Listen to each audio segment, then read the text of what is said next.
untuk IGTKI yang sudah menyelenggarakan kegiatan ini.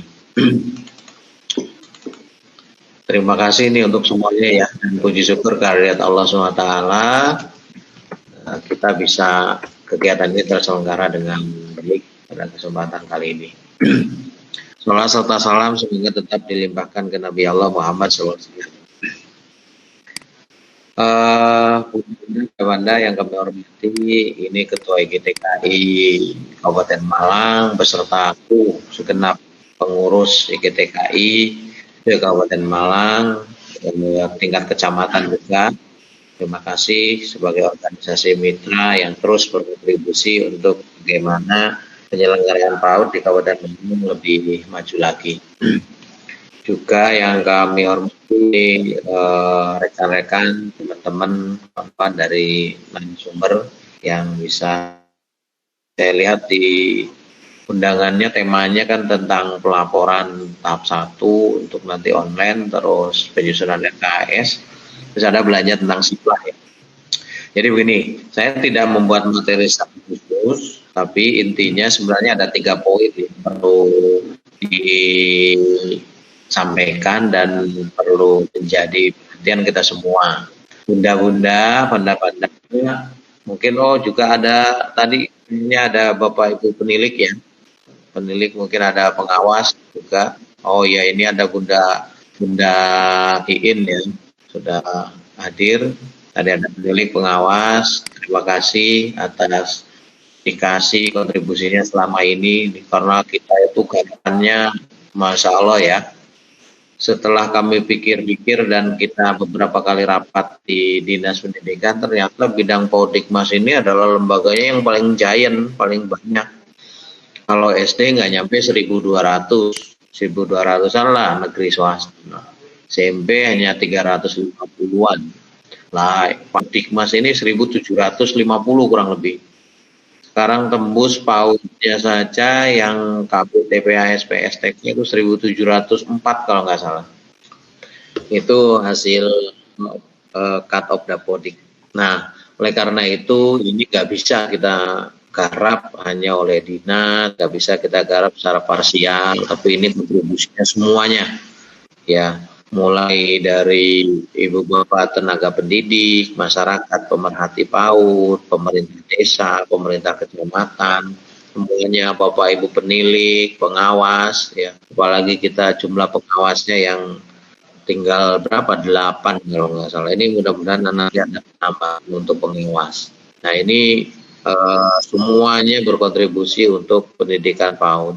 Nah PAUD ini memang peletak dasar pondasi. Ya, pondasi untuk ke jenjang berikutnya. Di satu sisi, ya kadang dipandang sebelah mata, dipandang kurang kurang strategis. Tapi sebenarnya kalau dari sisi fungsi, PAUD ini sangat amat strategis. Oleh karena itu, ayo terus berjuang dan terus bersemangat. Jadi, mudah-mudahan jangan 100 ini. Jadi harus terus bersemangat untuk PAUD kita sekarang ini. Nah, salah satu manajemen, salah satu penguatan tata kelola yang dari awal kami gembar-gemborkan itu kan sebenarnya strateginya kita itu sebenarnya 3. 1, bagaimana penguatan dulu tata kelola. Tata kelola ini, lembaga ini harus kuat dulu. TK-TK, KB, TPA, SPS kuat, jangan hanya sekedar ya menyelenggarakan tapi coba di samping, nggak seperti itu yang kami harapkan. Makanya ini penguatan tata kelola. Nanti setelah itu baru peningkatan mutu atau kualitas pendidik dan tenaga pendidiknya. Ya, kalau tata kelolanya udah baik, organisasinya udah bagus, penyelenggaranya bagus, bagaimana nih pendidik dan tenaga pendidiknya. Nah itu harus tingkatkan. Nah setelah itu baru ke tingkatan berikutnya. Nah bagaimana istilahnya kalau itu pesawat itu take off. Nah bagaimana untuk bisa take off menjadi sebuah lembaga PAUD yang benar-benar menjadi tumpuan harapan masyarakat dan menjadi favorit. Jadi seperti itu. Nah ini 3 hal yang perlu kita rumuskan. Nggak bisa kayak mengubah telapak tangan, membalik telapak tangan. Memang berat, ya, tapi terus kita dengan semangat. Saya semangat sekarang ini dengan melihat semangat Bunda, melihat semangat Bapak Ibu penilik pengawas. Ini kami ajak lari terus semua, dan alhamdulillah semuanya ada yang terkopo-kopo, ada yang kemarin itu istilahnya apa ya? Ada yang katanya meraba-raba dan sebagainya. Ya udah, ayo. Ya, pokoknya kita terus maju. Dan alhamdulillah ini udah menunjukkan Bunda-Bunda ya. Dan kita udah terlihat sekarang meskipun ada pandemi, PAUD Dikmas ini terlihat udah mulai take off, udah siap take off ya. Jadi dari sisi tata kelola itu salah satunya juga akreditasi. Ini akreditasi sedang jalan dan semangatnya luar biasa ya, semangatnya luar biasa semua lembaga ini. Kami mudah-mudahan nanti kita bisa tembus di 200 lebih yang terakreditasi di tahun ini, dan itu terbanyak, rekor terbanyak se-Jawa Timur. Jadi kalaupun 200 lebih, kita udah ngambil 10% porsi dari jatahnya Jawa Timur. Jawa Timur jatahnya hanya 2000-an, diambil oleh kita 200 lebih. Nah, ini mudah-mudahan sinyal bagus. Terus kemudian setelah itu, nah bagaimana kita tata administrasi dari tata kelola, nah termasuk pelaporan. Selama ini semuanya manual. Contoh kemarin untuk proposal, NPHD kan begitu ya. Proposal, NPHD itu kan masih manual selama ini, tahun-tahun lalu. Dan tahun ini alhamdulillah, meskipun awal-awal kan banyak yang merasa waduh ini sulit dan sebagainya, tapi nyatanya bisa semua. Dan alhamdulillah 100% ini terlaksana, kontribusi dari semuanya. Bapak Ibu penilik pengawas di tingkat kecamatan, Bapak Ibu Korwil, juga bunda-bunda dari lembaga. Dan sekarang kan nggak usah riwa-riwi ke dinas kan gitu ya, nggak usah banyak yang difotokopi, dicilin dan sebagainya. Ini udah proses ke administrasi yang secara digital. Dan ini doakan mudah-mudahan semua ini kami di tingkat kabupaten akan dijadikan lomba. Itu salah satu fitur dari kita namanya virtual office atau di EPS, Education Public Service-nya Kabupaten Malang. Nah, nanti Kabupaten Malang ini, Dinas Pendidikan ini mau nyoba untuk ikut lomba inovasi. Nah, mudah-mudahan ini bisa bisa membawa angin baru lah bagi kita, khususnya di Pordiknya, sebelumnya secara umum di Pemda Kabupaten Malang. Nanti kalau juara Pak Bupati bisa berangkat ke pusat untuk mendapatkan penghargaan inovasi 3 Innovation Government Award. Jadi seperti itu. Nah, mudah-mudahan ini masuk. Nah, konteksnya kembali lagi ke ini digitalisasi, bunda-bunda, saya udah menilai 99%. Semua lembaga sekarang udah mulai terbiasa dan mau nggak mau kan itu ya. Ya barangkali dari 99% itu ada mungkin 1, 2, 3, 4, 5, 6, 7, 8 sampai 102 lah yang grundel kan gitu ya. Waduh ini kok gini wis macam-macam aja dan sebagainya, ada yang seperti itu. Tapi alhamdulillah kemarin kita coba untuk BOP PAUD, dari proposal, dari NPHD dan sebagainya, yang kesini setor hanya 7 lembar kan gitu ya, 3 lembar NPHD kali 2 sama 1 lembar surat pernyataan, udah cuma itu doang. Biasanya di sini numpuk Bun ya, kami numpuk, waduh proposalnya, kwitansi dan sebagainya sampai, dan lama itu lengkap 3. Nanti lama-lama gudang yang nggak cukup, yang 2 rangkap dijual, ditimbang di kilo. Nah, sekarang nggak usah, semuanya udah ada di server. Jadi seperti itu. Sekarang udah nggak usum kayak gitu. Bunda-bunda kan biasanya kesini keleleran, ada yang sampai selonjor-selonjor di lorong dinas itu kan gitu ya biasanya.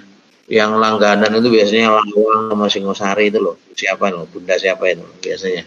Yang sering saya lihat. Terus Gondang Legi biasanya kadang kancrit kan gitu ya. Mas nyusul lagi kadang gitu. Nah itu sekarang udah nggak ada. Kita udah tinggal bilang tanggal sekian maksimal, nanti kita tutup. Nah, jadi seperti itu, tinggal upload. Dan alhamdulillah 100% ini 100% udah masuk semua data. Nah jadi ini mudah-mudahan nanti di tahap 2 akan lebih smooth lagi. Nah apalagi tahap 2 kalau nggak ada perubahan, mulai dari KTP, izin operasional dan sebagainya, sudah nggak ada yang diupload lagi. Jadi itu fungsinya bagaimana proses digitalisasi. Nah sekarang NPHD-nya sudah, proses pencairannya sudah. Nah sekarang bagaimana pelaporan. Nah, pelaporan tahap 1 ini benda-benda. Nah, pelaporan tahap 1 kami ini benda-benda ya, terutama juga Bapak Ibu penilik, Bapak Ibu benda-benda pengawas. Jadi ini saya contoh, saya izin share screen ya. Oke, saya izin share screen. Nah ini mudah-mudahan bisa melihat ya apa yang saya share screen kan ya. Nah ini contoh saya masuk sebagai dinas. Saya sekarang ini bisa tahu RKS-nya bunda-bunda se Kabupaten Malang. Nah, ini saya contohkan Lawang, jenjangnya PAUD. Saya punya aksesnya PAUD SD SMP. PAUD semua negeri swasta tahun 2001. Nah, ini contoh TK Dharma Wanita Persatuan Turi Rejo. Dia belanja pegawainya di tahap 1 100.000, belanja barang jasanya tahap 1 sekian, belanja modalnya sekian, rekapnya. Nah ini kami punya ini sekabupaten, bahkan kami bisa melihat RKS-nya masing-masing sekolah, masing-masing lembaga. Nah kalau kemarin pingin begini gimana? Kalau kemarin pingin begini, ya kami harus mengumpulkan RKS, numpuk di dinas, terus mana yang punyanya Lawang dicari, mana TK ini dibukain. Kalau sekarang enggak. Saya sambil zoom gini, saya bisa memperlihatkan ke panjenengan ini rekapnya RKS. Nah nanti setelah bunda-bunda semua itu nyentri pelaporannya, nanti kan dilatih tuh. Ya mohon nanti bisa dilatih. Karena kalau yang SD SMP ini udah 2 tahun lalu. Nah kalau misalnya ada kendala dasar teknis, mungkin koordinasi dengan SD SMP coba. Nah ini contoh misal kami pingin lihat belanjanya, sudah ada yang buat belum? Realisasi seperti itu. Kami tinggal klik begini udah, ya.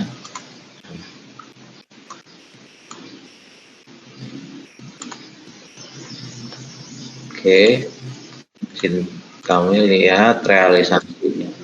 Udah kita cek, katakan pagelaran gitu, PAUD jenjangnya, statusnya semua negeri swasta tahun 2021. Bahkan kami bisa lihat, nah sekolah mana, misal ini, kita cetak, kita cek. Jadi seperti itu Bun. Nah cuma nanti kita bisa tahu apakah sudah buat laporan atau belum kan gitu. Ini Islam Darussalam. Nah ternyata belum buat laporan kan gitu, masih kosong. Jadi kita bisa sekabupaten itu dari satu dashboard melihat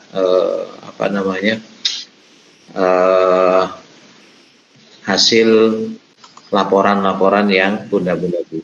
Nah itulah ini juga kemarin untuk yang SD SMP alhamdulillah dapat apresiasi dari BPK ya. Ketika BPK itu ngaudit, saya ingin tahu RKS sekolah ini dan sebagainya. Sudah nggak manual, saya kasih user passwordnya tingkat kabupaten ya sudah. Semuanya bisa dilihat satu persatu. Oleh karena itu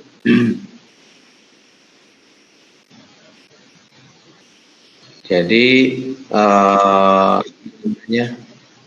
bunda-bunda itu sudah tidak usah lagi manual kirim ke dinas fisiknya. Nah, cuman konsekuensinya hati-hati. Era digital, konsekuensinya Bunda, begitu Bunda ngentri A, itu mancep tertulis A. Apalagi sudah di close misalnya. Nanti kalau pengen jadi B, ada namanya fitur perubahan, dirubah jadi B. Tapi riwayatnya pernah A, terus ke B, itu kedetek. Nah, ini yang harus hati-hati. Beda dengan manual. Kalau bunda-bunda itu manual, dulu buat RKS mau belanja satu untuk PMDA belanja susu misal. Ternyata belanja prakteknya nggak jadi susu, tapi belanja kacang hijau misalnya. Nah, RKS-nya tinggal dirubah bisa. Kalau sekarang hati-hati, RKS-nya udah bilang belanja susu untuk PMDA, kemudian udah ditutup, nggak dirubah, terus belanjanya kacang hijau itu nggak bisa. Hati-hati. Nah ini nilai digital. Nanti kalau ada auditor pemeriksa, loh, lah rencananya susu kok belinya kacang hijau itu tetap salah, nggak boleh. Ini rencananya A, terus nanti belanjanya B, meskipun ada SPJ-nya B itu nggak boleh. Jadi RKS itu adalah kitab suci. Ya, kitab suci yang oleh bunda-bunda itu ya memang harus benar-benar dipedomani. Makanya pada saat pembuatan RKS secara online itu harus benar-benar dipikirkan yang matang. Nah, oleh karena itu kami menyarankan sudah berkali-kali sih sebenarnya ini Bapak Ibu penilik, Bapak Ibu pengawas, Bapak Ibu Korwil, IGTKI tingkat kecamatan mungkin, IGTKI tingkat kabupaten itu duduk bareng. Kira-kira kegiatan-kegiatan apa yang nanti setahun ke depan itu akan diakses oleh lembaga, sehingga lembaga itu wajib menganggarkan di RKS. Ya seperti itu, direncanakan. Prinsipnya tidak ada apapun belanjanya, kalau tidak ada di RKS itu nggak bisa. Intinya itu, intinya seperti itu. Jadi ini biasakan ya, kalau di SD SMP udah terbiasa tuh. Yang PAUD ini karena ini baru sudah digital, nah ini harus benar-benar biasakan merumuskan perencanaan. Ini saya udah ke yang kedua ya, tentang RKS. Merumuskan perencanaan setahun ke depan, mau di tahap 1, di tahap 2, itu sudah terumuskan setahun ke depan. Jangan sampai nanti kayak tadi rencananya PMTA-nya suku, tapi nanti dalam perjalanannya ternyata butuhnya kacang hijau. Nah itu jangan sampai seperti itu. Nah itu harus ada istilahnya perencanaan yang matang dari awal. Nah ini sebenarnya garapan kita lagi tentang penguatan tentang peningkatan kompetensi PTK. Pinginnya kami sebenarnya, cuma ini belum tergarap juga di tahun ini karena kita pandemi dan sebagainya. Tapi mohon Bapak Ibu penilik umum nanti kalau bisa atau mungkin dengan organisasi mitra itu bagaimana peningkatan kompetensi kepala sekolahnya dulu.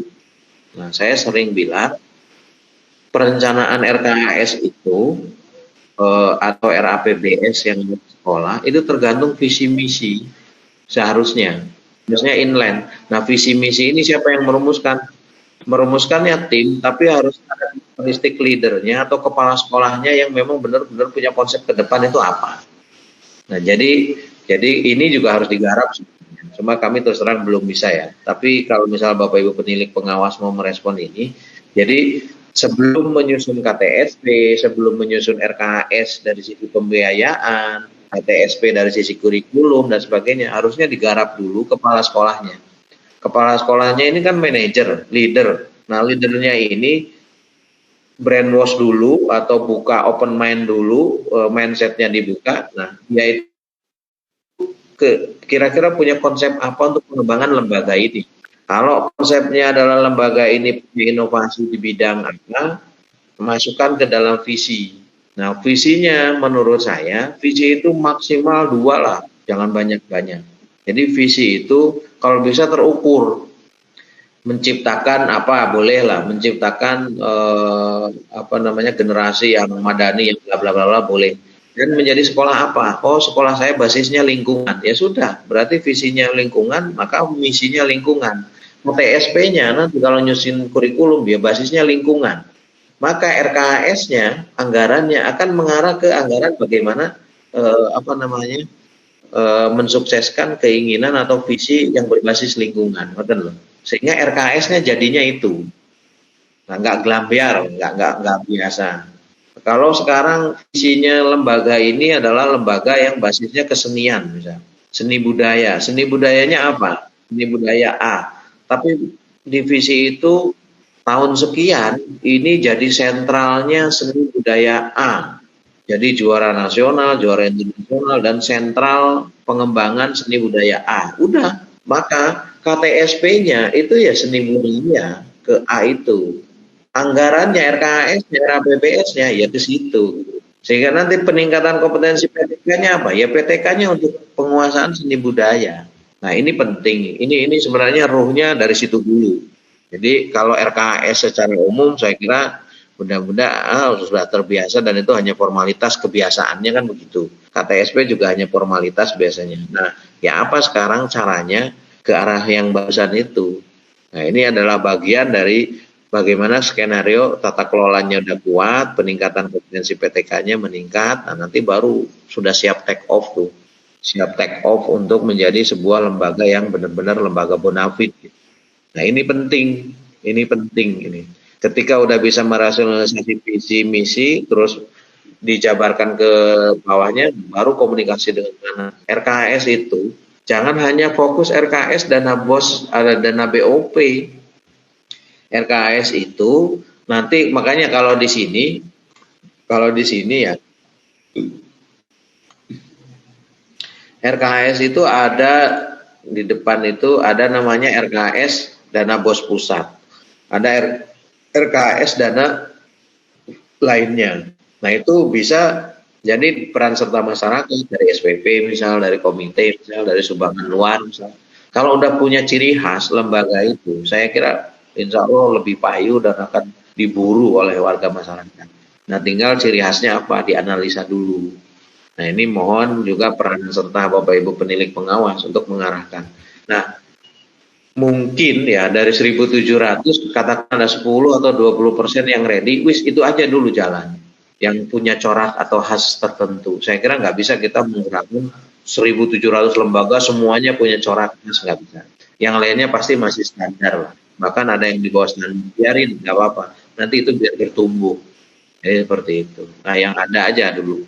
Jadi konteksnya seperti itu. Nah, RKS juga Ibu Bapak nanti ngentrinya secara online ya disimpulkan itu. Nanti Pak Setio itu narasumbernya untuk melatih Ibu Bapak. Dan kalau untuk jenjang PAUD itu paling simpel, paling mudah, nggak kayak SD SMP. SD SMP apalagi yang negeri itu terikat Permendagri nomor 77, Permendagri 90, pengelolaan keuangan daerah, wah baba wis apa namanya? Abot. Nah, kalau yang PAUD ini gampang. Selain gampang kan dananya juga nggak terlalu banyak. Jadi itemnya nggak terlalu banyak. Jadi ikutin saja, terus man. Nah, itu untuk apa namanya? Untuk yang ke poin kedua tentang RKS. Kemudian, nah RKS tadi kalau udah sesuai visi misi ya bunda-bunda ya, sesuai visi misinya di situ, maka implementasi RKS-nya seperti itu. Nah, sekarang kalau mau nyusun RKS, bagaimana dengan eranya pandemi seperti sekarang? Oh ya, kami juga infokan, kami infokan tentang karena banyak yang bertanya, ini bagaimana nih PTM kan itu, pelaksanaan pembelajaran tatap muka kan itu. Nah, bunda-bunda di RKS itu seharusnya bisa mengakomodasi persiapan tatap muka, bisa mengakomodasi kebutuhan sekarang ini dengan era pandemi gimana kan gitu ya. Jadi ini penting, ini penting. Jadi itu juga harus disiapkan. Nah, makanya fungsi RKS untuk perencanaan benar-benar harus direncanakan dari sekarang itu ya harus benar-benar direncanakan. Jangan sampai perencanaan itu sesuai nanti dalam implementasi. Termasuk bunda-bunda jadi gini, contoh misalnya, udah nganggarin A, B, C, D, E, F, G, nah nanti baru sesuai kemampuan anggaran itu prioritaskan yang mana. Nah, prioritaskan yang mana. Nah, kalau sekarang ini ada kalau dikatakan sekarang kita alhamdulillah level 3 ya Kabupaten Malang, tapi aglomerasinya masih level 4 dan sekarang mau memulai ya, persiapan untuk coba tatap muka, tapi nanti maksimal 25 atau 30%. Nah, kita masih dievaluasi di minggu ini, nanti lihat. Nah, bunda-bunda seharusnya RKS-nya itu mengakomodasi kebutuhan ini, blended ini, mix antara jarak jauh, antara yang online sama yang offline. Jadi seperti itu. Nah, ini yang perlu disiapkan. Nah, yang kami juga berharap bunda-bunda saya lihat oke lah, barangkali mungkin sekian persen masih untuk belanja tenaga pendidik dan tenaga kependidikan. Terus karena barangkali sekarang itu kalaupun tatap muka hanya sekian persen dan bergantian, nah bunda-bunda visi atau kondisi kita untuk gerakan literasi itu tetap harus coba diinikan. Karena gerakan literasi itu kami prihatin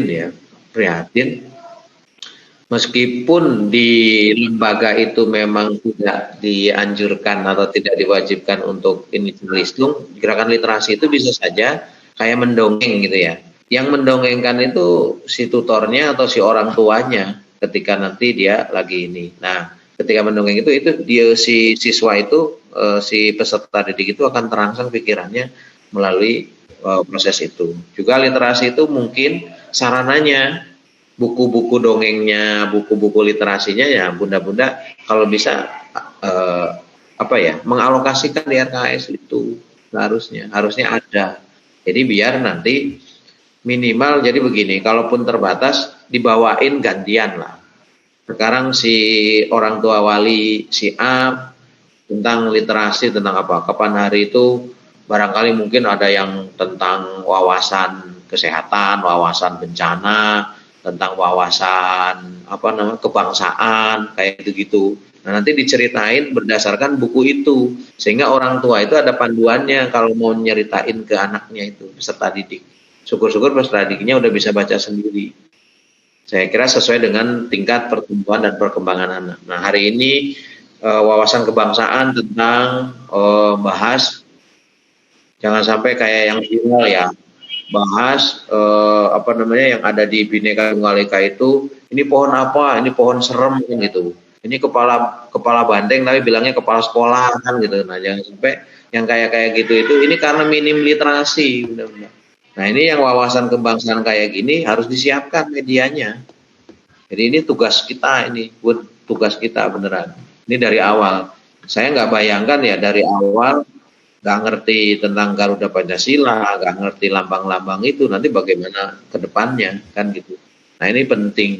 Jadi adainlah buku-buku kayak gitu. Kalau enggak mungkin download, print, berarti anggarkan proses ngeprintnya. Kalau itu di fotokopi, anggarkan proses fotokopinya. Nanti bawakan ke orang tuanya sehingga punya guide untuk memberitahu ke si anaknya atau putra-putrinya. Syukur-syukur orang tuanya beli sendiri, misalnya kayak gitu. Nah, ini juga sebenarnya bagian dari gerakan literasi di Indonesia. Jadi literasi itu bukan berarti selalu harus baca, bahwa dia udah bisa baca, enggak. Diberi wawasan tertentu itu sebenarnya udah literasi dan itu akan terekam oleh seorang anak.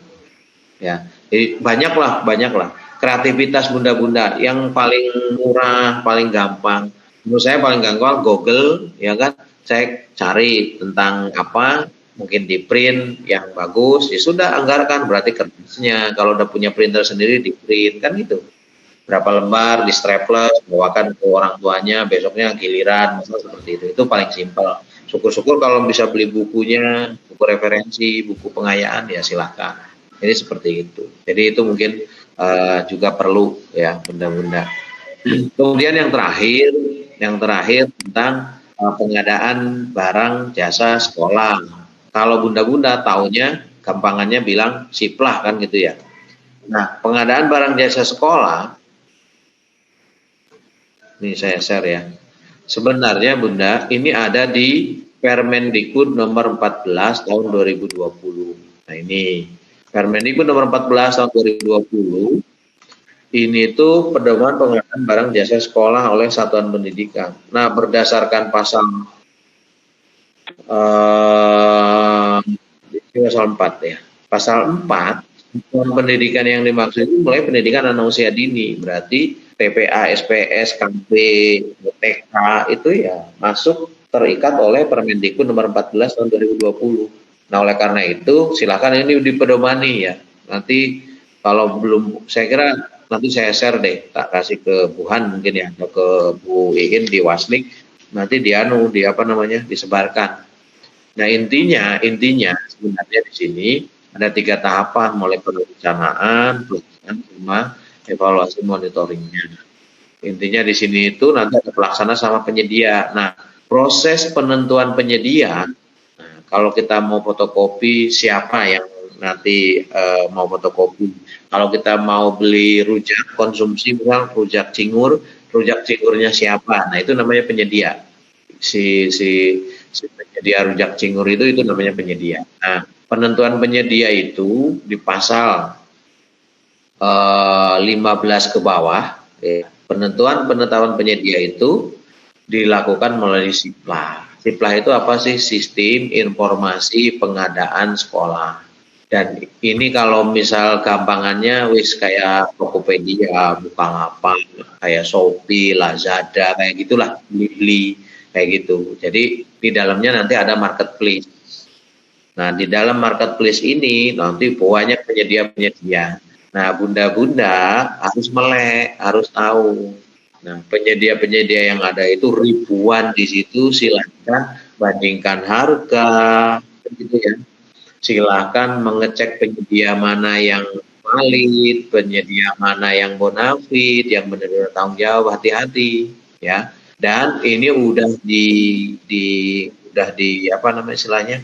Sudah di sistem itu intinya bunda-bunda tidak boleh, ya intinya bunda-bunda tidak boleh mentransfer atau titip uang atau bayar kalau barang belum datang. Guys, intinya gitu kalau belanja ini. Jadi barang datang dulu, dicek sesuai pesanan enggak, jumlahnya, spesifikasinya, baru nanti bayar. Bayarnya tidak boleh manual, titip ke orang. Ini titip uangnya ke marketingnya, ke sales, tidak boleh. Ibu bapak timnya, ya bapak ibu kepala sekolah mungkin atau siapa, nanti wajib transfer prosesnya. Dan transfernya bukan ke rekening atas nama pribadi. Hati-hati juga. Ini saya wanti-wanti ya. Soalnya kalau di awal-awal sering kejadian. Ya, di SD pernah kejadian yang tidak dikirim-kirim sampai tahun berikutnya padahal uangnya sudah dititipkan ke marketingnya. Ternyata marketingnya lari.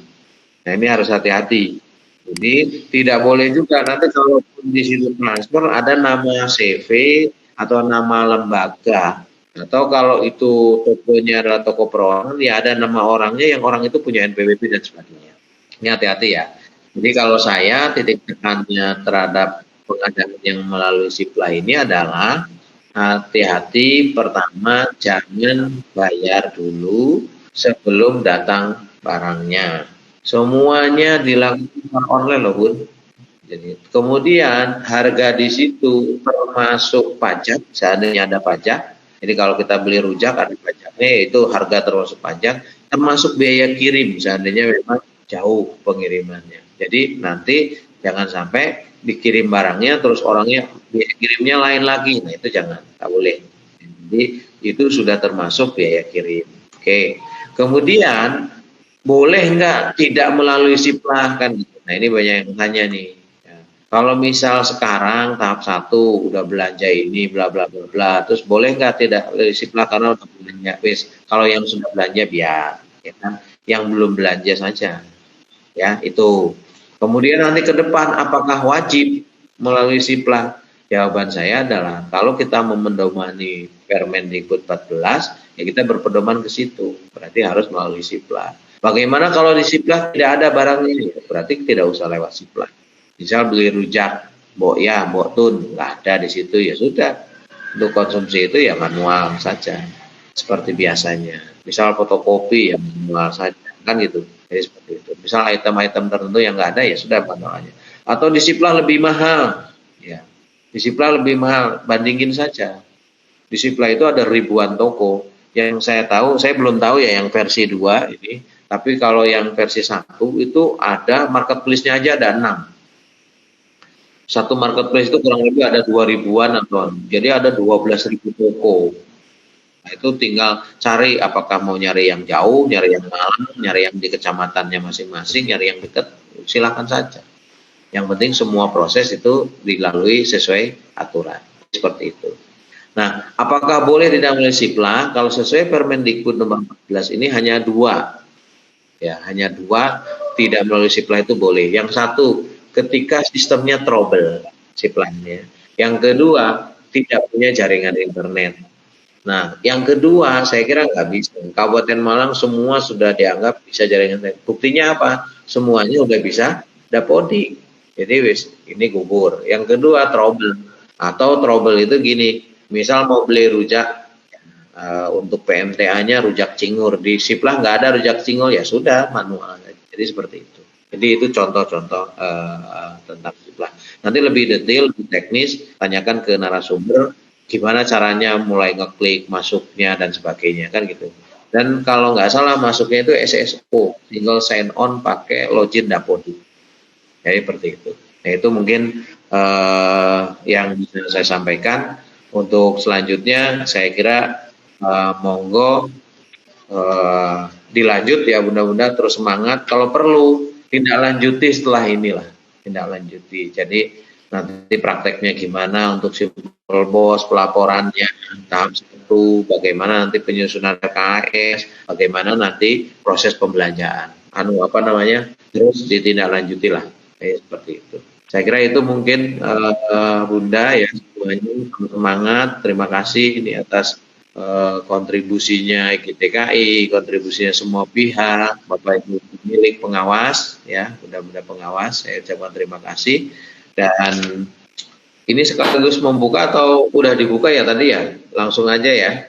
Harus dibuka, Pak. Oke. Jadi dengan mengharap ridha Allah SWT, kemudian juga mendapat syafaat Rasulullah SAW dengan ucapan Bismillahirrahmanirrahim. Allahumma sholli ala Sayyidina Muhammadin.